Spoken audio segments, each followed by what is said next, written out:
Hi, welcome to I've Never Met a Woman Architect Before podcast with Michelle Grace Hoddle, architect. And I'm here today with Shawna Glazier and Brittainy Williamson of beSpoke Real Estate. This episode is brought to you by the Synthetic Grass Store.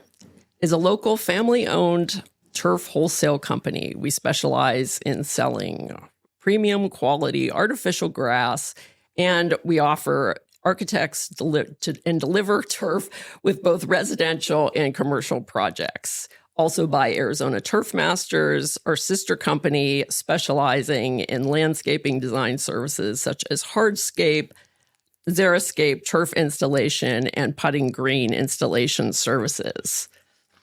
Always good to have connections to the turf world. Yes.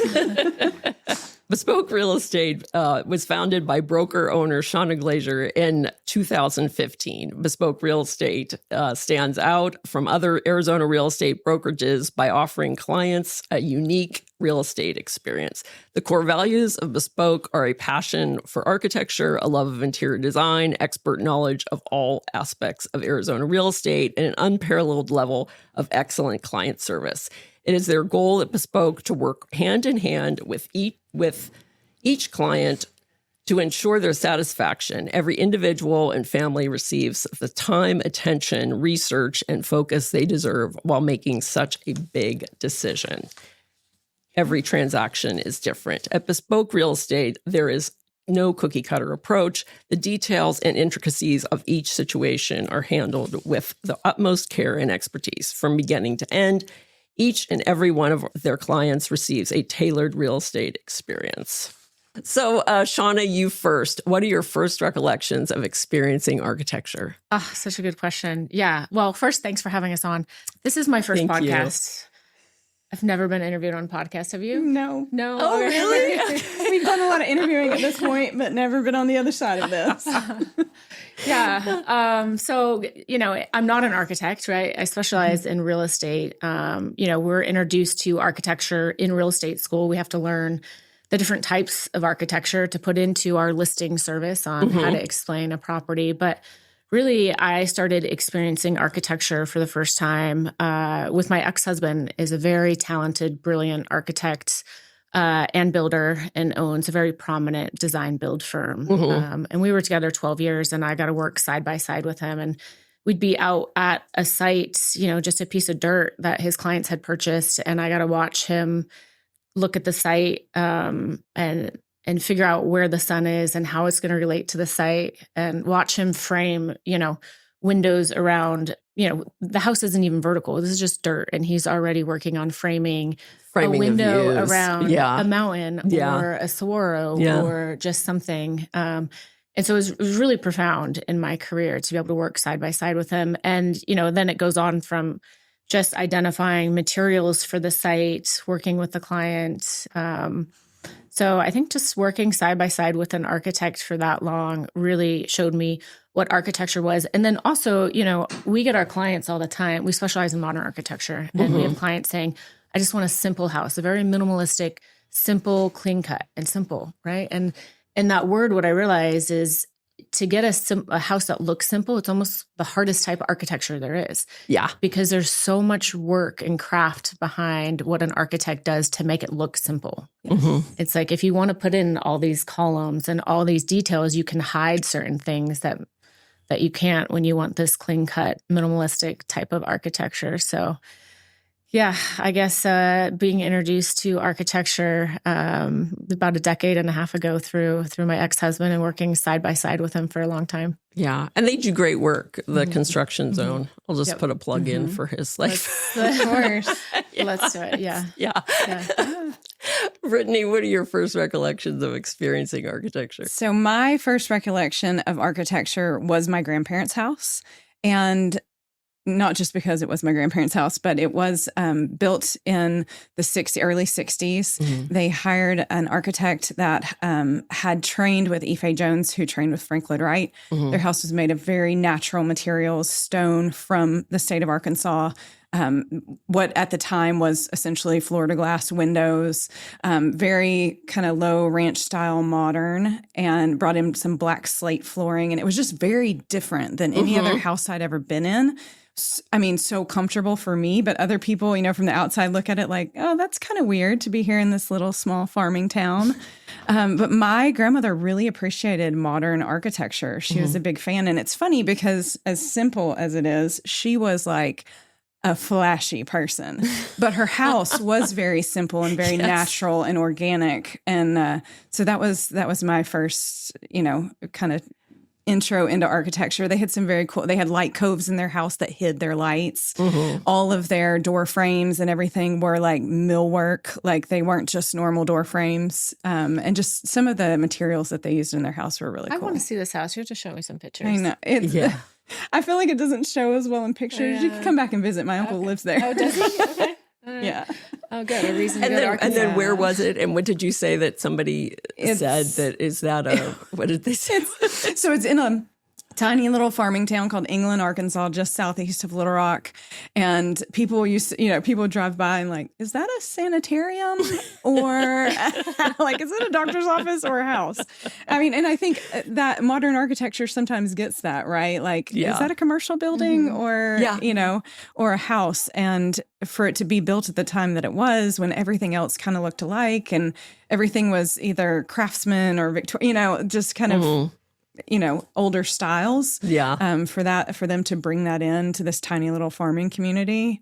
And it was a large house. It was like almost 6,000 square feet. So, they had 5 kids and had to house all those kids. Originally, they had concrete floors. And so everybody apparently learned to roller skate in their house. They eventually, when my mom was in college, had a designer come in. And so most of the interior design was done in the 70s. And so they had somebody come in and actually put carpeting in on the concrete floors. No more roller skating. No more roller skating. But yeah, we learned how to ride a unicycle up and down their hallway to the bedrooms. Wait. I can't ride a unicycle like you. You can ride a unicycle though? No, not very well. We're holding onto a wall. Did you hear this, Ellen? I just got a new content idea for us. Yeah. The next podcast. I know, right? Yeah, we were pretty much allowed to do anything in their house, which was great. So, Shawna, what 3 classic buildings do you like and why?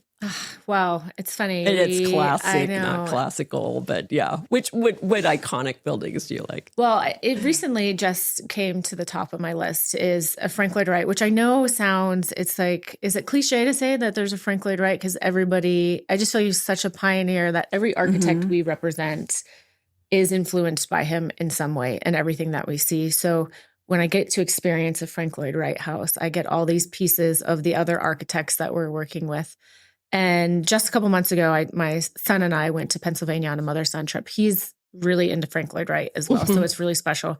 So we wanted to go see Falling Waters, obviously the most iconic property that Frank Lloyd Wright has done. And we saw it. It was amazing. And my uncle mentioned, he's like, hey, there's this other property, Kentuck Knob, that you have to go see. It's a private residence. And I wasn't going to go see it. And my son's like, Mom, I'd rather do that than I had these other museums lined up for us. I was like, okay.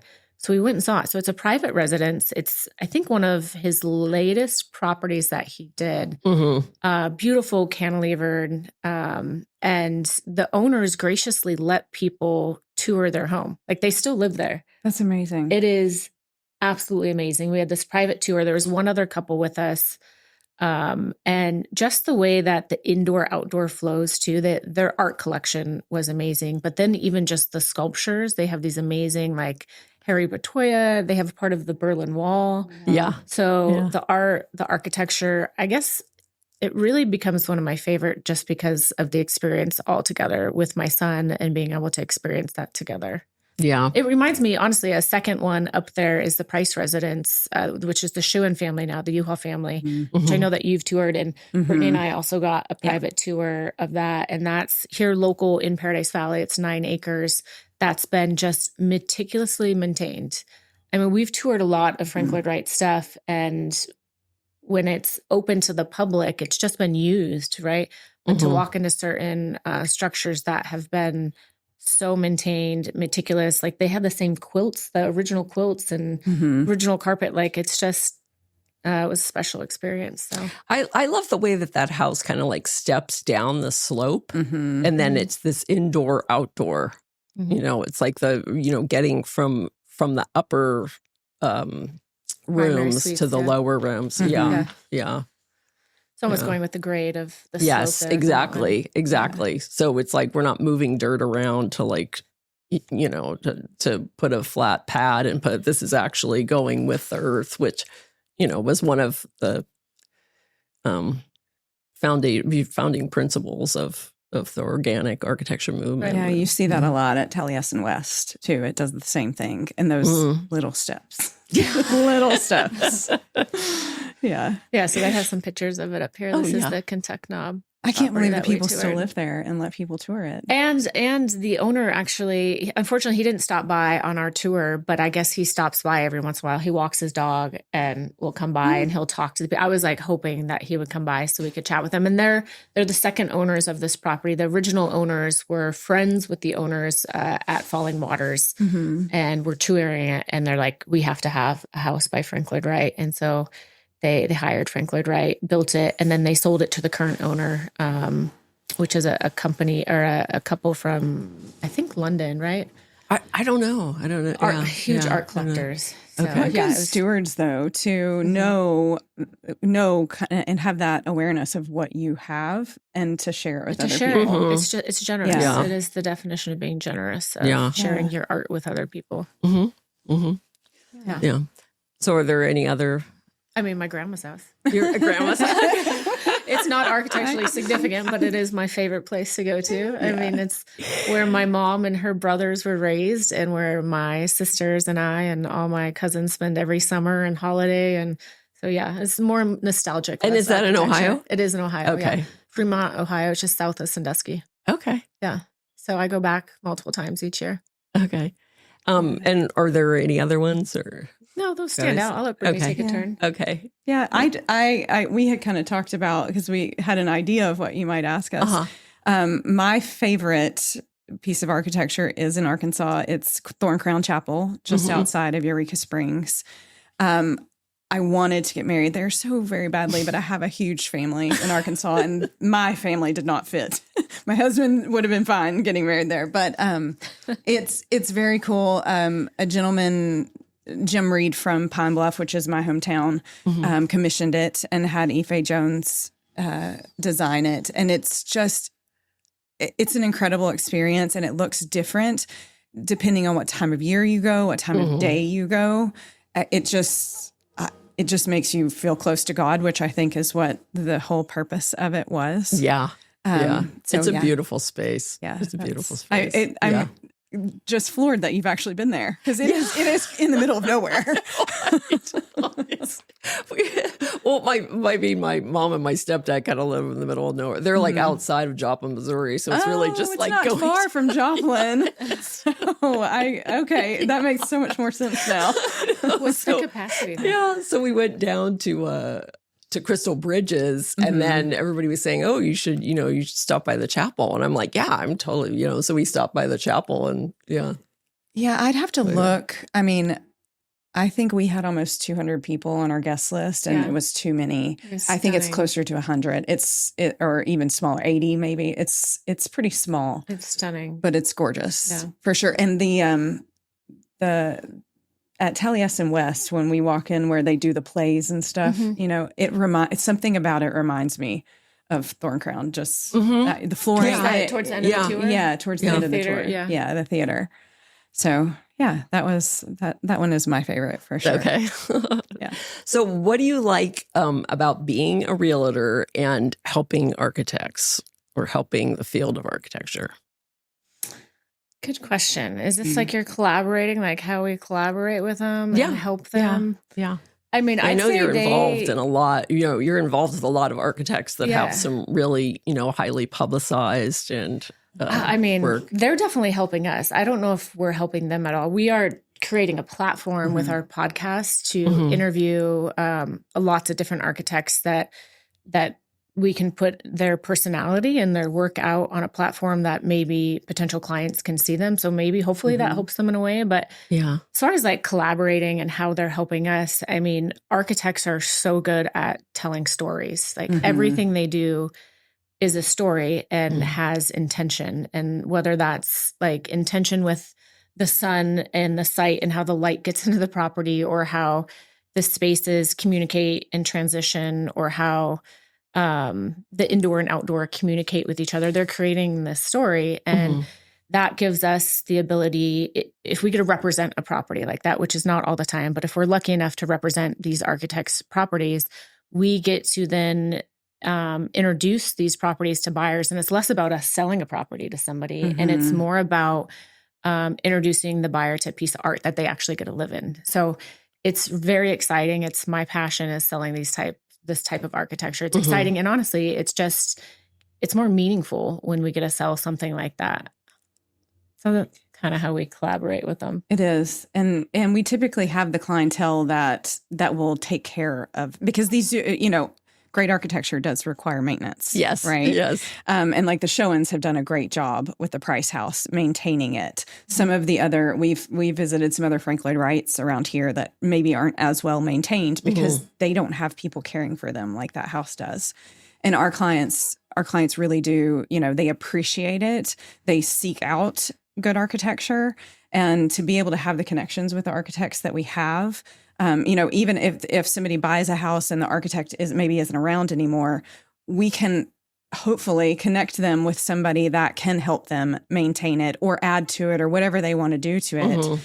That's going to honor the original, intent behind it, or make it better in some way. Oh yeah, yeah. I mean, I always say that like artists have an agent, that will sell their art. And I think that architects, it's like we'll do the work, but maybe we're not the best sellers of our own work or something. And so I think it's great that, you are those agents. It's the first thing I ask when I walk into any new listing. I'm like, who's the design build team? And I'm shocked that the majority of the homes I walk into, the people don't know, or even the owners don't know who the design build team is. And that's where we start, at least our firm starts with who is the design build team, knowing that name. It's like the brand. It's the brand of car you're buying. Like we need to know who's working on your property to be able to sell it. So yeah, it brings value. Yes, definitely. Yeah. Yeah.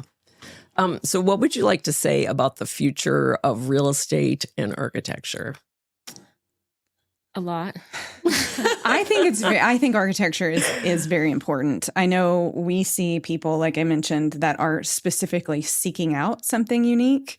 There is a trend in architecture, it seems to be, even in the semi-custom kind of area right now, there seems to be a trend back towards modern architecture, which has been great for us to see.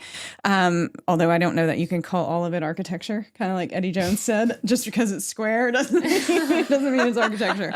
But I do think, I know that with the properties that we have sold, and that we are interested in, even like people want something unique. They don't want something that everybody else has. And if it's maintained well and presented correctly, even if it was custom built for somebody else, somebody new can take it over and it can be special to them too. So I do think it's important. I like to see more of it. I like to see more of it, on a grander scale. Actually, good architecture for these tract neighborhoods would be amazing to see. Yeah. Yeah. And as far as like design, I think we're seeing a lot more with like health and wellness. So integrating a lot more of that into architecture is important. In sustainability too, the footprint is really important. And those are all things that the more that the architecture world grabs onto and embraces, the easier it is for the real estate world to sell, because that's the demand we're seeing and wanting. So those two things mixing together. And so sustainability as far as like the size and the size of the home. The energy, the whole thing. Yeah, the materiality. Okay. We're seeing a lot of, people want materials that are going to last. So. Yeah.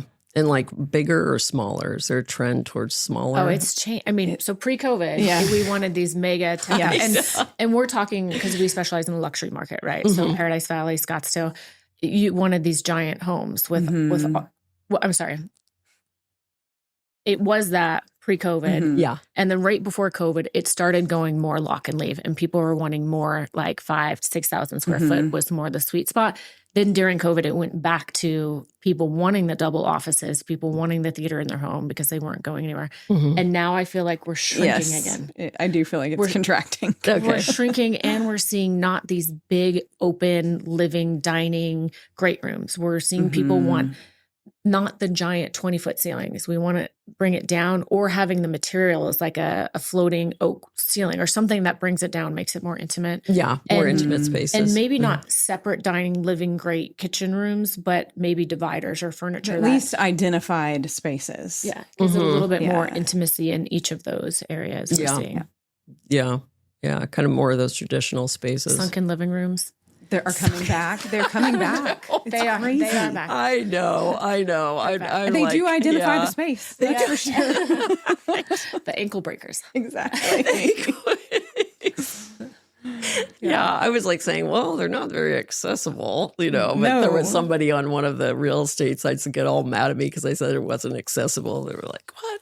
I think as long as they put it where you don't have to use it. So if it's a room that you don't have to use, I get, making it a little bit different. It's when you have to, people are forced to go through it. Yeah.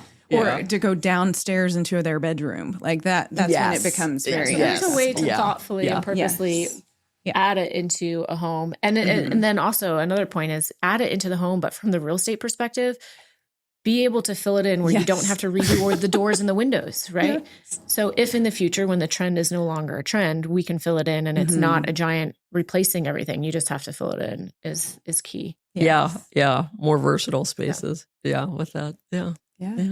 Well, thank you so much. Thank you, Shawna. Thank you, Brittainy. And thank you for having me on your podcast also. And thank you to the Synthetic Grass Store and Arizona Turf Masters. And thanks for just letting, this is a great space to have a podcast in. So thank you. Well, this is such a treat. It really was. Thank you. Thanks for having us on. I like being on the other side. Yeah. You do? Okay, that's good. I don't. I want to go back to asking the questions. Oh, okay. Thanks.